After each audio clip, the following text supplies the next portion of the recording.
Yo, what's up guys, welcome back to the channel. In today's video, let's talk about how to handle inventory returns in QuickBooks. When customers return products or you send items back to your supplier, QuickBooks lets you to properly record these returns so that your inventory stays accurate and your financial records are correct.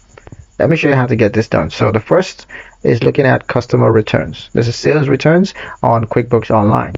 So the first step is to open the customer's transaction. Just go to Sales, Customers, and then select the customer and find the original invoice or sales receipt.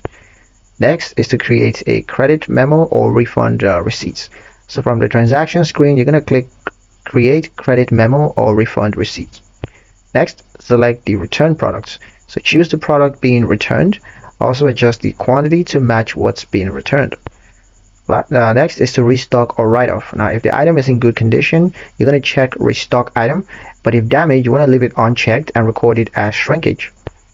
Next is to save and issue credits or refund. So go ahead and apply the credit to the customer's account or go ahead and just process the refund. Now, the second method is for vendor return. That is, if you're returning an item back to your supplier. Now, what you got to do first is to locate the original bill or expense. So go to Expenses, Vendor, and then select the original purchase. Then create a vendor credit. So click Vendor Credits and then select the same product being returned. Now you're going to adjust inventory. QuickBooks will reduce the quantity automatically, so you don't have to do that yourself. Next is to apply the credits. Now apply the vendor credit to a future bill or request a cash refund from the supplier. And that's pretty much it for the video, guys. Hope you liked it. Hope you found the information here useful enough. If you did, like, share, and subscribe for more helpful tutorials. Thank you guys for watching, and I'll see you in the next one.